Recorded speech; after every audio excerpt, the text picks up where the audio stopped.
Siemaneczko widzowie, z tej strony Godlike. Dzisiaj zajmiemy się nie recenzją, ani też nie materiałem o konsolach, a czymś nieco innym. Pewnie widzieliście, że na kanale jest parę filmów o serii Battlefield, z którą ja się osobiście czuję mocno związany i zawsze z wypiekami na twarzy wyczekiwałem nadejścia właśnie nowej części Battlefielda. Wszyscy słyszeliśmy, jakim rozczarowaniem okazał się ostatni BF, czyli właśnie Battlefield 2042, który zadebiutował w nowiście katastrofalnym stanie na premierę. Wielu ludzi wieszczyło wtedy, że to jest koniec tej marki, że ten Battlefield tego nie przeżyje, a fani tego Battlefielda masowo przesiadali się na inne gry. Pytanie, czy po 2 latach od premiery w Battlefield 2042 coś się zmieniło i czy dzięki dziesiątkom patchy tytuł ten zasługuje na miano prawdziwego Battlefielda, w którego warto zagrać? Sprawdźmy. Na początek, żeby mieć pełen obraz sytuacji, powiedzmy sobie, co tak naprawdę w tym Battlefieldzie było nie tak, bo to, że ta gra była słaba, wiedzą praktycznie wszyscy, ale nie wszyscy zagłębiali się w szczegóły, dlaczego tak było. Przenieśmy się na chwilę do dnia premiery. Ja wtedy to był 12 listopada 2021 roku, otrzymałem właśnie grę od Electronic Arts i byłem na tego Battlefielda po prostu mocno napalony. W przeciwieństwie do wielu wczesnych graczy, ja nie oceniałem negatywnie tej wcześniejszej otwartej bety, w którą mi się grało całkiem dobrze i liczyłem właśnie, że jeszcze lepiej będzie w końcowej wersji gry. A więc czujecie, odpaliłem tą grę, no i przeżyłem po prostu szok. No ciężko mi jest w kilku zdaniach powiedzieć, co tam się w ogóle odwalało w tym Battlefieldzie, drodzy widzowie. Zacznijmy może od zawartości. W grze na premierę brakowało dosłownie wszystkiego. Było bardzo mało map, poza tym te mapy też wyglądały, jakby były po prostu walone jedna na drugą na kopiuj w klej. Stanowiące najczęstszy wybór graczy karabiny szturmowe były obecne w ilości 4. Tyle samo było też pistoletów maszynowych, natomiast w przypadku preferowanych przez inżynierów karabinów maszynowych, to twórcy stwierdzili, że 4 to jednak chyba jest zbytnia rozpusta i otrzymaliśmy finalnie 2 pukawki. Tak dobrze słyszycie, drodzy widzowie, były 2 karabiny maszynowe w grze. W grze, która kosztowała 350 zł na premierę. Poza tym, nawet gdyby na tą żałosną ilość broni przymknąć już jakoś oko, to szybko okazywało się, że tak naprawdę strzelać da się może z 3-4 karabinów. Dlaczego? Ano dlatego, że jakimś cudownym zjawiskiem niemal wszystkie bronie w grze miały rozrzut, jakby nasz żołnierz po prostu wyżłopał z litr wódki. Do tego usunięcie w obecnych grach poprzednich serii właśnie klas na rzecz operatorów znanych z Rainbow Six, którzy mogli używać każdej broni, stworzyło niemożliwe do naprawienia problemy z balansem, który był po prostu karygodny. No dobra, to wszystko było do dupy. Ale gdyby tak nie strzelać, tylko wsiąść do pojazdu. Znakomity pomysł, drodzy widzowie, i będziecie właśnie wymiatać, jeżeli wsiądziecie do poduszkowca. Nie do czołgu, drodzy widzowie. Na co wam ten czołg w tej grze? On się blokuje na jakichś kartonach i jeździ w ogóle jakby miał silnik z malucha.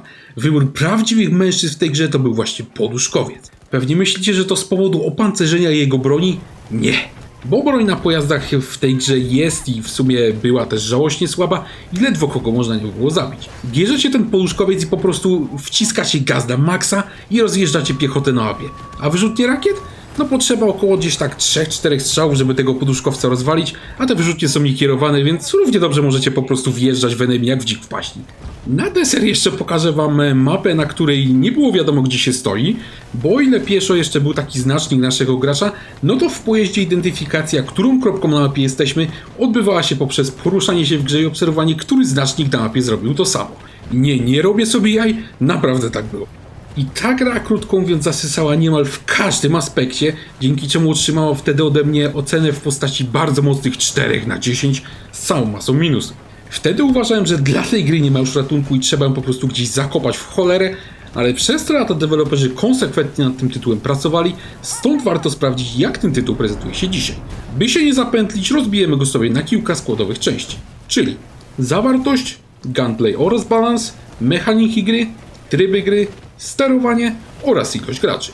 Zacznijmy więc, tak jak w przypadku grillowania wersji premierowej, od dostępnego w grze kontentu. W tym aspekcie akurat trochę się zmieniło i dobrze, bo powinno się zmienić. Na premierze mieliśmy zaledwie 7 gównianych map, które sprawiały wrażenie takiego kopiuj w klej i w ogóle były bardzo nieciekawe graficznie i żenująco sterylne pod względem klimatu. Deweloper przez te lata podjął się naprawy wprowadzonych map i właśnie na dniach ma wpaść patch wprowadzający redesign ostatniej z nich. Do tego dodał też parę lokacji oraz udostępnił też 4 klasyczne mapy znane z Battlefielda 3 oraz Bad Company 2 do gry w standardowym trybie podbój. W sumie więc grając w podstawowych trybach tej gry mamy do wyboru jakieś 15 map. Pod względem ilościowym jest tutaj już na pewno sporo lepiej niż było, ale wiadomo, najważniejsza jest tutaj sama jakość. A jak z tą jakością? Ano jest różnie. Przede wszystkim dzięki wspomnianemu już redesignowi te mapy stały się przyjemniejsze do gry, zmniejszono ich znacznie właśnie rozdmuchaną wielkość, poprawiono punkty spawnów i też nieco ulepszono graficznie, żeby nie sprawiały już takiego żenująco sterylnego wrażenia. Gra się na nich znacznie lepiej, ale wciąż można dostrzec, że te mapy mają jednak parę dużych problemów. Przede wszystkim dalej odczuwalny jest tutaj efekt déjà vu. Kopiuj wklej może nie jest już tutaj taki ordynarny jak na premierę, ale wciąż da się dostrzec, że niektóre z tych map nie są wystarczająco różnorodne. Po drugie, niestety system destrukcji w tej grze jest nadal żenująco słaby. Grając czołgiem w stareńkim Bad Company 2 sprzed właśnie 13 lat, dało się zniszczyć i zawalić całe mnóstwo budynków i osłon na mapach. Niestety w najnowszym Battlefieldzie 2042 ściany i sufity wielu konstrukcji zrobione są z jakiegoś niezniszczalnego materiału, któremu czołgi czy bomby samolotowe są akurat niestraszne. Niestety wiele razy osobiście byłem świadkiem, że strzelam w jakąś zwykłą betonową ścianę, czy nawet jakiś gówniany metalowy zbiornik i nie działo się kompletnie nic. Podkładałem ładunki wybuchowe zdolne właśnie zniszczyć czołgi na strzała, które nie robiły kompletnie nic. Niestety to jest ogromny regres względem poprzednich części i jestem bardzo zażenowany, że nic z tym przez ten czas nie zrobiono.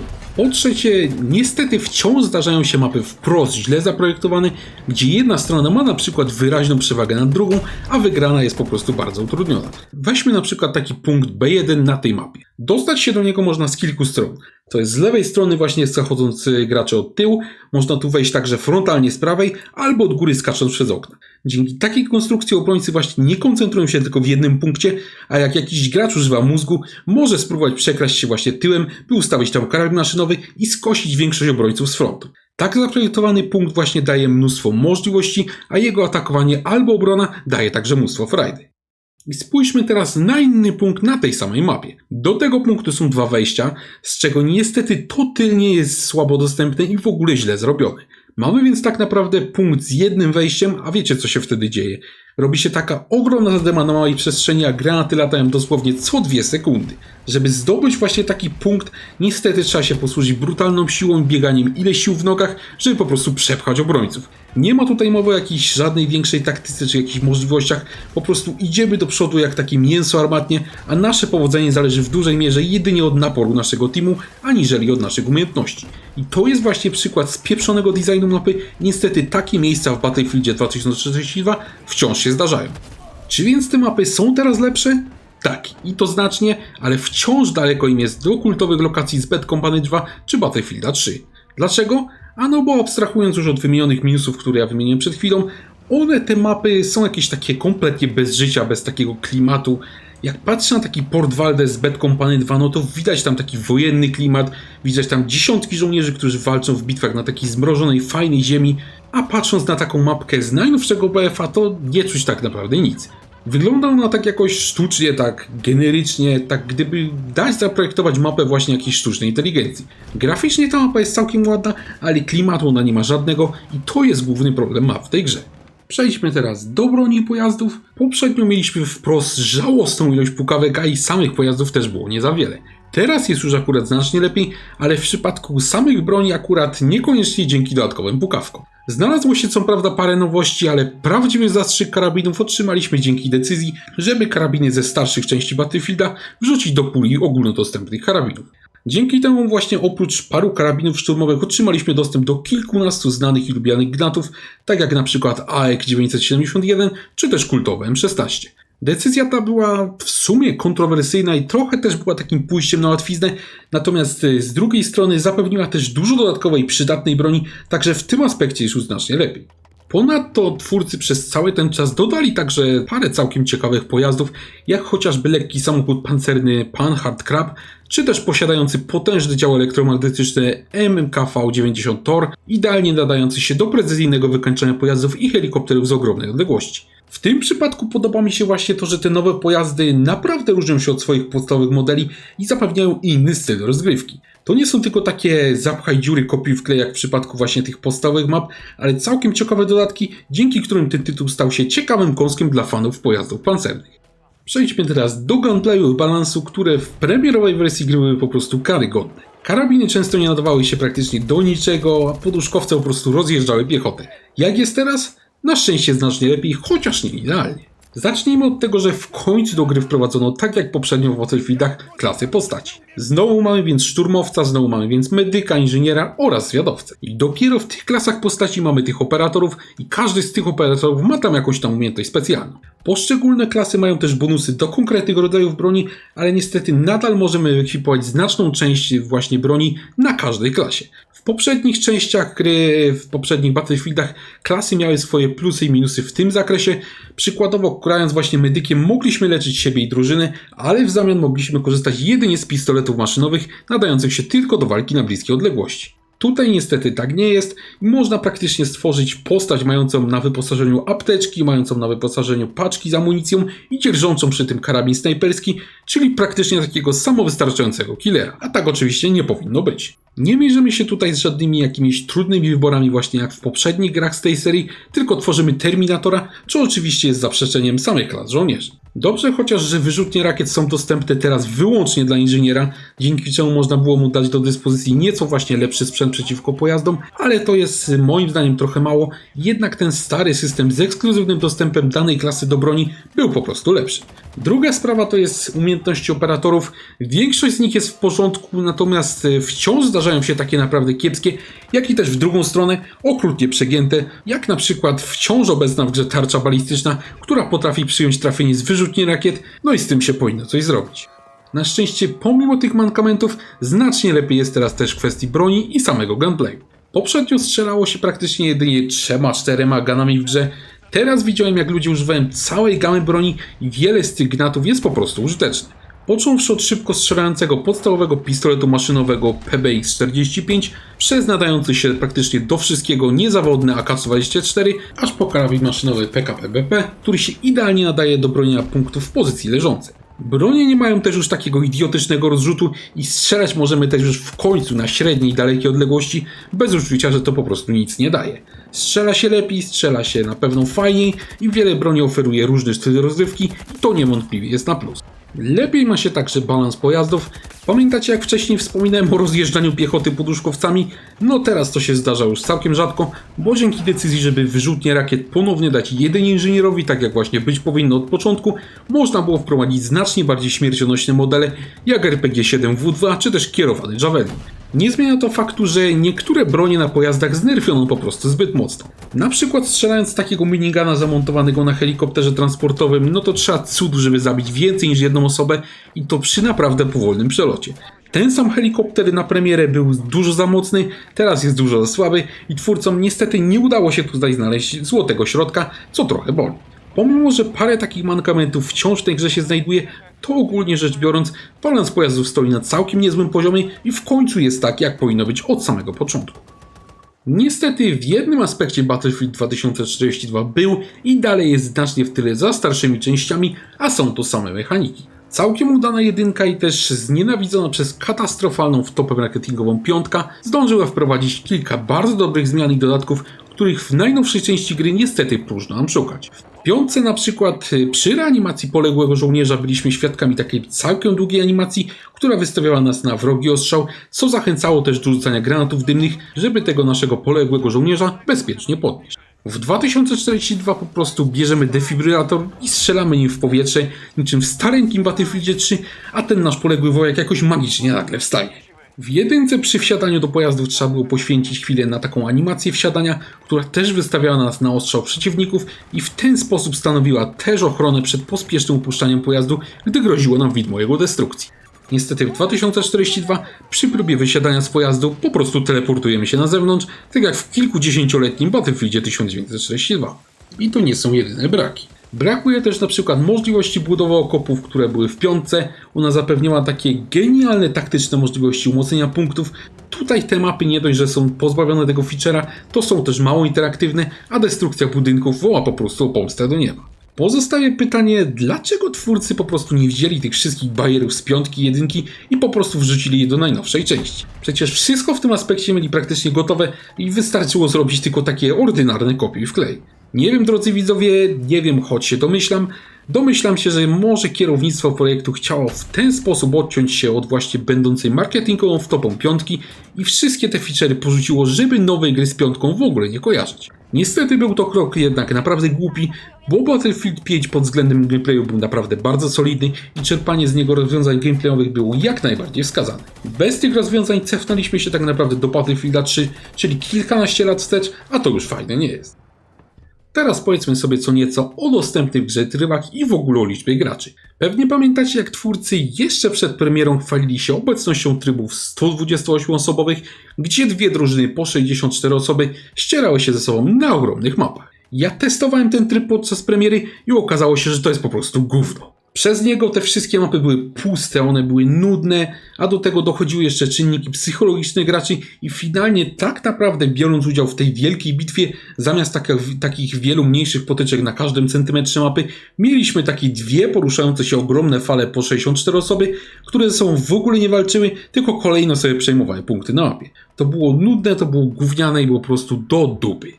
Na szczęście deweloperzy szybko zdali sobie sprawę, że nie tędy droga i powrócono do tradycyjnych właśnie mapek na 64 osoby. Do wyboru w grze mamy standardowo tryb podbój znany chyba z każdego Battlefielda, tryb przełamanie, w którym przejmujemy bądź bronimy 2 punktów, a później kolejna część mapy się odsłania, a także tryb szturm, w którym podkładamy bomby pod same cele. Zacznijmy więc od podboju. Dzięki zredukowaniu wielkości map, a także wprowadzeniu poprawek balansu i gunplayu, gra się w niku naprawdę znacznie lepiej.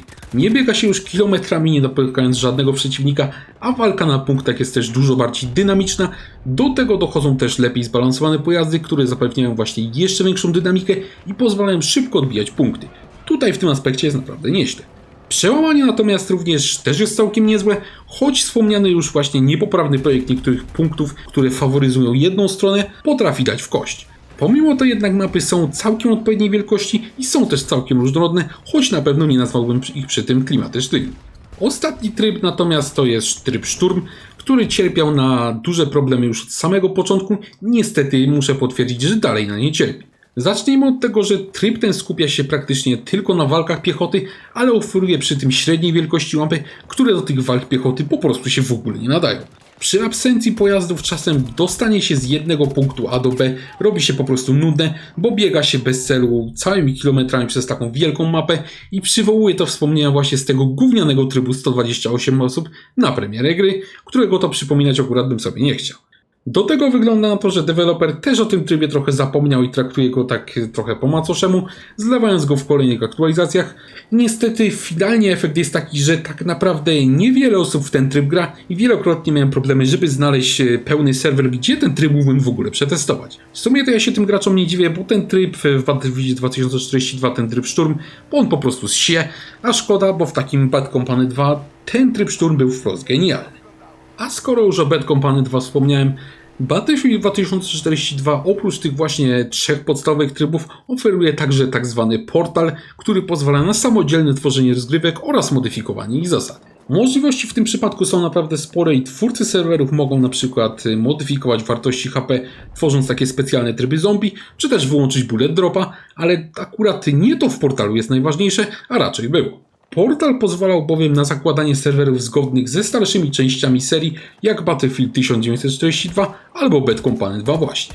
Na takich właśnie serwerach zgodnych z tymi starszymi częściami graliśmy na kultowych mapach z tych gier, korzystając właśnie z występującego właśnie w tych grach uzbrojenia. Na przykład na serwerze zgodnym z Battlefieldem 1942 mieliśmy do wyboru właśnie 5 klas postaci, czyli właśnie tak jak w oryginale, i wszyscy wojacy korzystali z broni z II wojny światowej, czyli również tak jak w oryginale. To było takie autentyczne doświadczenie z tych starszych i lubianych odsłon serii, tylko że na nowym silniku. W sumie to brzmi zajebiście, nie? Niestety tryb portal jest obecnie na tyle wyludniony, że nie udało mi się znaleźć żadnego serwera z Battlefielda 1942, pomimo włączenia crossplaya, którego akurat włączać bym nie polecał, ale o tym akurat powiem później. Znalazłem za to 3 serwery Battlefielda 3 oraz 2 Bad Company 2 i tam mi się grało fajnie, ale no to jest jednak trochę mało. Szczególnie, że wchodząc na listę serwerów trybu portal, to zobaczymy, że tych serwerów jest naprawdę bardzo dużo. Więc jakie serwery tam dominują?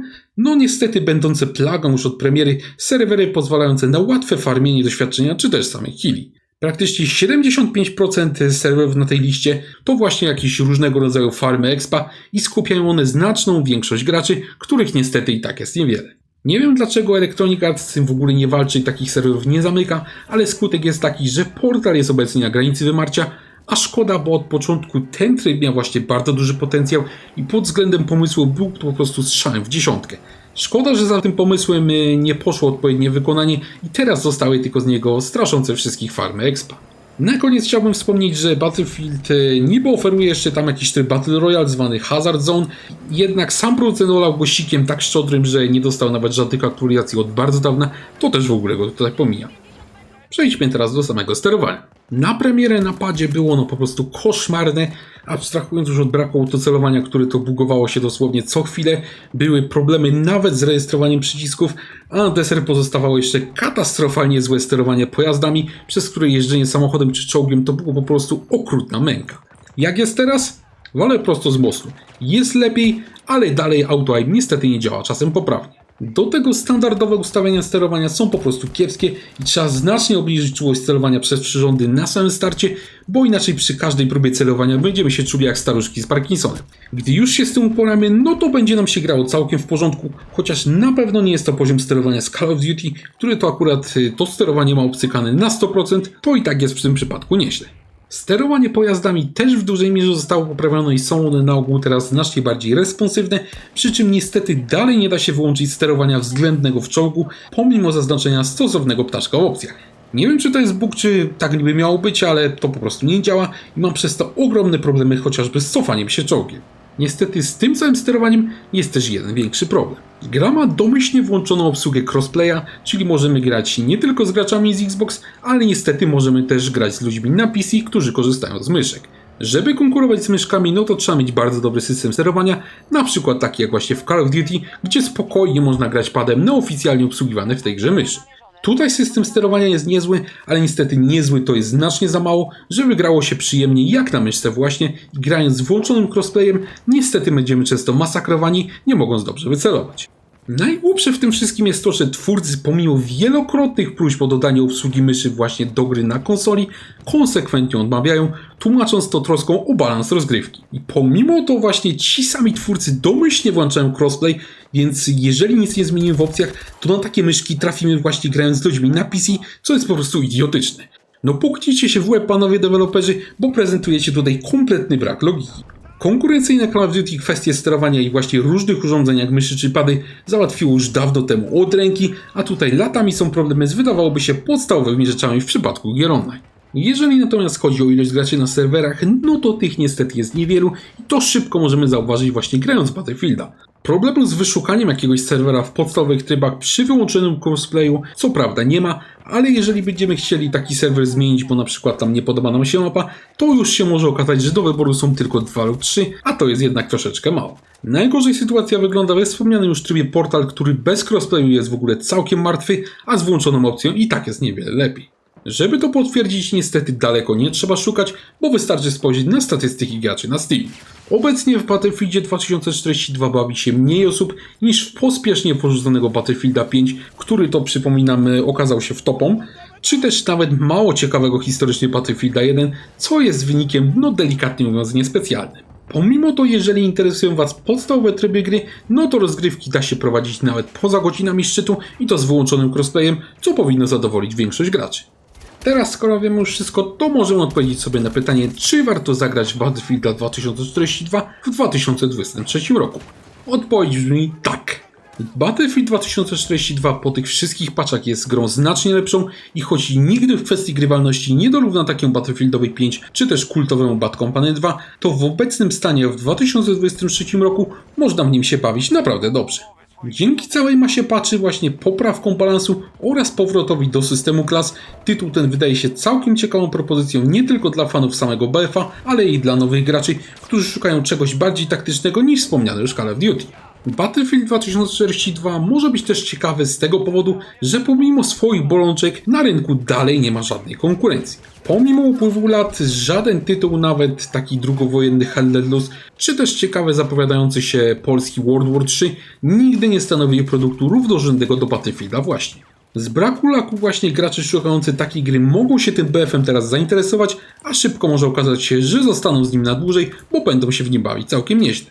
Ja osobiście, drodzy widzowie, spędziłem z Battlefieldem 2042 sporo czasu i powiem wam, że osobiście jestem zaskoczony, że z tego krapiszcza na premierę udało się w końcu stworzyć całkiem fajny produkt, którego mi się osobiście grało całkiem przyjemnie. Dajcie znać w komentarzach, czy wy też planujecie powrót i sprawdzenie właśnie najnowszego BF-a, czy też wolicie poczekać na następną część cyklu, która, miejmy nadzieję, będzie pozbawiona problemów tej gry. Dziękuję wam bardzo za obejrzenie materiału. Jeżeli on się wam spodobał, to zapraszam was serdecznie do obserwowania kanału, bo takie filmy będą się na nim pojawiać regularnie. Zapraszam was także na nasz facebookowy profil Lupy Godlike'a, gdzie będę organizował eventy, konkursy oraz także do zadawania pytań w komentarzach, na które tradycyjnie zawsze odpowiadam. Pozdrawiam i trzymajcie się.